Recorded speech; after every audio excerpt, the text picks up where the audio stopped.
नमस्कार मित्रों, जैसा कि आप जानते हैं कि मैं आपके लिए शिक्षाप्रद व जीवनोपयोगी कहानी वीडियो के माध्यम से लाता रहता हूं, जिसे आप यदि धारण करते हैं तो आप कई तरह के संकटों से बच जाएंगे। इसी संदर्भ में आज की कहानी एक राजकुमारी के 4 प्रश्न। किसको त्याग कर मनुष्य प्रिय होता है? किसको त्याग कर मनुष्य शोक नहीं करता? किसको त्याग कर मनुष्य अर्थवान होता है और किसको त्याग कर मनुष्य सुखी होता है? मित्रों, आज की कहानी अत्यंत ही ज्ञानवर्धक है। आपसे एक छोटा सा निवेदन, वीडियो के अंत तक बने रहें।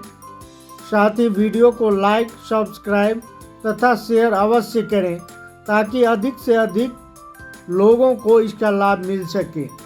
एक बार एक राजा और रानी अपने बगीचे में टहल रहे थे। तभी रानी के मन में कुछ प्रश्न उठे। रानी ने राजा से कहा, महाराज, मेरे मन में इस समय कुछ प्रश्न उठ रहे हैं। राज दरबार में तो बहुत से विद्वान आते रहते हैं, आप उनसे पूछकर मुझे बताइए, इन प्रश्नों का उत्तर क्या होगा? पहला प्रश्न, किस चीज को त्याग कर मनुष्य प्रिय होता है? दूसरा प्रश्न, किसको त्याग कर मनुष्य शोक नहीं करता? तीसरा प्रश्न, किसको त्याग कर मनुष्य अर्थवान होता है? और चौथा प्रश्न, किसको त्याग कर मनुष्य सुखी होता है? प्रश्न सुनकर राजा कहने लगा, रानी, प्रश्न तो आपके बहुत ही महत्वपूर्ण हैं। इसमें भला कौन सी बड़ी बात है? मैं कल ही तुम्हारे प्रश्नों का उत्तर लेकर आता हूँ। मैं कल ही अपने दरबार में विद्वानों को आमंत्रित करूँगा और उनसे आपके प्रश्नों का जवाब लूँगा। मित्रों, दूसरे दिन जब राजा अपने दरबार में पहुँचा तो प्रश्नों का उत्तर जानने के लिए राजा ने अपने दरबार में बड़े से बड़े विद्वानों को आमंत्रित किया और उनके सामने ये प्रश्न रखे। सभी विद्वानों ने अपनी अपनी बुद्धि लगाई और अपनी अपनी बुद्धि के अनुसार राजा को समाधान भी दिए, परंतु राजा उन उत्तरों से संतुष्ट नहीं था। सुबह से शाम हो गई, हजारों विद्वान आए और चले भी गए, पर पूर्ण रूप से सही उत्तर किसी ने नहीं दिया। यह देखकर राजा बड़ा दुखी हुआ कि यदि मैं इन प्रश्नों का उत्तर रानी को नहीं दे पाया तो मैं कैसे मुंह दिखाऊंगा। राजा की उदासी को देखकर मंत्री ने कहा, महाराज, अपने नगर से बाहर एक सिद्ध महात्मा रहते हैं, क्यों न हम इन प्रश्नों को उनके पास ले जाएं? शायद उसके पास इन प्रश्नों के उत्तर हों। मित्रों, मंत्री के कहने पर राजा नगर के बाहर उस सिद्ध महात्मा के पास पहुंचे और एक एक कर चारों प्रश्न महात्मा जी को सुनाए।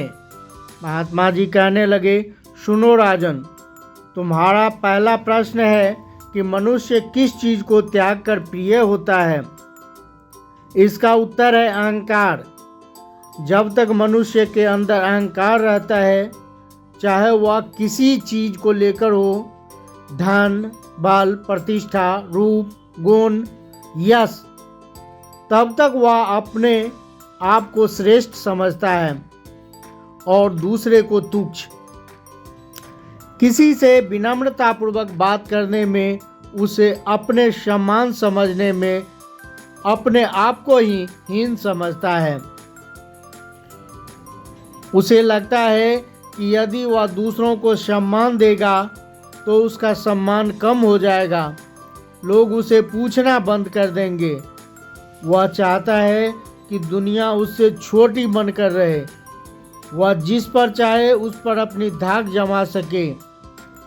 यही बड़ा होने का भाव उसके अंदर अहंकार भर देता है, जिसके कारण वह लोगों का अपमान करने लगता है, पूजनीय और गुरुजनों का सम्मान करना छोड़ देता है, बुजुर्गों को समझाना उसे अच्छा नहीं लगता है, इसलिए धीरे धीरे उसके इसी स्वभाव के चलते सब उससे नफरत करने लगते हैं। धीरे धीरे उसके शत्रु भी बढ़ जाते हैं। अहंकारी व्यक्ति कभी किसी का प्रिय नहीं होता, क्योंकि वह अपने अहंकार वश किसी की नहीं सुनता, चाहे कोई भले उसके हित की ही बात करता हो। फिर भी उसे लगता है कि यदि मैंने इसकी बात मानी तो मेरी प्रतिष्ठा, मेरी इज्जत, मेरी कीर्ति धूमिल हो जाएगी। वह यह भूल जाता है कि व्यक्ति बड़ा सिर्फ स्वयं के मानने से नहीं होता, उसे बड़ा बनाता है सद्भाव, विनम्रता। दूसरों को सम्मान देने पर ही वह सम्मान मिलता है। एक बार दो व्यक्ति आपस में झगड़ रहे थे। एक बोला मैं बड़ा हूँ, दूसरा बोला मैं बड़ा हूँ। उसका आपस में निर्णय नहीं हो पा रहा था। तभी वहाँ से एक संत गुजर रहे थे। उन्होंने देखा कि इन दोनों के बीच अहमता का झगड़ा चल रहा है। संत बोले, भाइयों, तुम जानते हो बड़ा कौन होता है? जो दूसरे को बड़ा समझता है वही बड़ा होता है। संत की बात सुनकर वे दोनों एक दूसरे को बड़ा मानने लगे। अब तो उसके बीच इतनी मित्रता बढ़ गई कि हमेशा एक दूसरे को बड़ा समझकर सम्मान करने लगे। कभी उन दोनों के बीच इस बात को लेकर कलह नहीं हुई कि मैं बड़ा हूँ। इसलिए कहते हैं, अहंकार का त्याग करने से मनुष्य सबका प्रिय हो जाता है। सिद्ध महात्मा कहने लगे, आपका दूसरा प्रश्न है, किसको त्याग कर मनुष्य शोक नहीं करता? इसका उत्तर है क्रोध। कभी कभी व्यक्ति क्रोध में कुछ ऐसा कर जाता है जो उसे बड़ी मुसीबत में डाल देता है। मुसीबत में पड़ने पर ही उसे पश्चाताप होता है कि उसे ऐसा नहीं करना चाहिए। यह उसकी सबसे बड़ी भूल थी। यदि क्रोध में वह किसी को गाली नहीं देता, किसी को मारता नहीं, तो स्वयं मुसीबत में नहीं पड़ता। मित्रों, जिस प्रकार क्रोध शांत होने पर व्यक्ति को पश्चाताप होता है, उसी को वह सब करना पड़ता है जो उसे क्रोध करने से पहले करना चाहिए। क्रोध में उसे अपमान महसूस हो रहा था, पर अब वह मुसीबत में पड़कर कुछ भी करने को तैयार है। इसलिए हम सबको चाहिए कि हमें क्रोध नहीं करना चाहिए, और यदि क्रोध आ भी जाए तो उसे दबाने का प्रयास करना चाहिए। क्रोध में आग बबूला होकर परिणाम को न भूलें कि बाद में इसका परिणाम भी भोगना पड़ेगा। क्रोध शैतान होता है और शैतान को अपने पास नहीं आने देना चाहिए।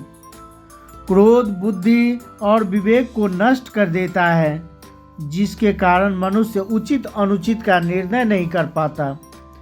इसलिए जहाँ तक हो सके क्रोध को न आने दें, और यदि आना भी चाहे तो उसे शत्रु से बड़ा शत्रु समझें, क्योंकि वह आपके ऊपर आकर दूसरे का तो अहित करेगा ही, आपको भी नहीं बख्शेगा।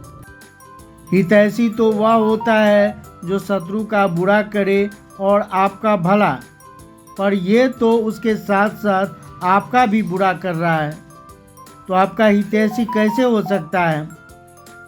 वो आपके साथ जरूर है, पर आपका हितैषी नहीं। एक बार एक साधु अपने चेलों के साथ गंगा स्नान करने गए। वहाँ उनका स्पर्श एक चांडाल से हो गया। यह देखकर महात्मा जी को क्रोध आ गया। वे उस पर बरसने लगे, धूर्त, पाखंडी, तूने मुझे अपवित्र कर दिया, मुझे फिर से स्नान करना पड़ेगा। चंडाल बोला, महाराज, आप स्नान करो या न करो, मुझे अवश्य ही गंगा में स्नान करना पड़ेगा, क्योंकि आपके अंदर बैठे क्रोध रूपी चंडाल ने मुझे छू लिया है। इसलिए कहते हैं, क्रोध का त्याग करने वाला कभी शोक नहीं करता। आपका तीसरा प्रश्न है, किसको त्याग कर मनुष्य अर्थवान बनता है? उत्तर है काम वासना। मित्रों, अर्थवान का अर्थ होता है उद्देश्यपूर्ण या सार्थक। कहते हैं काम वासना में लिप्त रहने वाला व्यक्ति कभी अपने लक्ष्य को प्राप्त नहीं कर सकता, क्योंकि कामी को उसके अतिरिक्त कोई काम नहीं सूझता। वह वासना में इतना अंधा हो जाता है कि महत्वपूर्ण कार्यों को भी भूल जाता है। जब भगवान राम और सुग्रीव की मित्रता हुई थी तब यह शर्त रखी गई थी कि आप बलि को मारकर हमारा राज्य और पत्नी को वापस दिलवा देंगे और हम आपकी पत्नी सीता जी की खोज करवाएंगे। शर्त के अनुसार भगवान राम ने बलि को मारकर सुग्रीव को किष्किंधा का राजा बना दिया। राजा बनते ही सुग्रीव काम वासना में लिप्त हुआ और ऐसा लिप्त हुआ कि श्री राम से किए गए वादे को भी भूल गया। भगवान श्री राम प्रतीक्षा करते करते थक गए मगर सुग्रीव नहीं आया। तब श्री राम ने लक्ष्मण को भेजकर सुग्रीव को खरी खोटी सुनाई और अपना वादा निभाने को कहा। तब सुग्रीव ने वानर सेना के साथ श्री राम की सहायता की। इसलिए कहते हैं काम को त्याग कर ही मनुष्य उद्देश्य पूर्ण हो पाता है। चौथा प्रश्न है, किसको त्याग कर मनुष्य सुखी होता है? सिद्ध महात्मा बोले, इसका उत्तर है लोभ। कहते हैं लोभी व्यक्ति को त्रिलोक का धन भी दे दो तो भी वह सुखी नहीं रह सकता, क्योंकि धन मिलने पर असंतोष बढ़ जाता है और असंतोष बढ़ने का अर्थ है मनुष्य का सुख चैन नष्ट होना। धन मिलने पर तृष्णा और भी तीव्र हो जाती है। तृष्णा का अर्थ है लालसा। जिस तरह आग में घी पड़ने पर आग प्रबल हो जाती है, उसी तरह धन मिलने पर धन की लालसा दुगुनी हो जाती है। कामनाएं बढ़ने लगती है और सुख नष्ट होने लगता है। मृत्यु होने तक वह कामनाओं से निकल नहीं पाता। यही कारण है कि लोभी व्यक्ति धन चाहे कितना भी हो पर वह सुखी नहीं होता। यदि सुख चाहिए तो लोभ को त्यागना होगा। जितना धन अधिक होगा उतनी चिंताएं भी अधिक होगी, और चिंताएं अधिक होने का अर्थ है चैन से न बैठ पाना, न सो पाना, न खा पाना। चैन से रो भी नहीं सकता, और जिसके पास चैन नहीं है उसे सुख कहाँ से होगा। इसलिए चिंता मुक्त व्यक्ति तभी होगा जब संतोष होगा।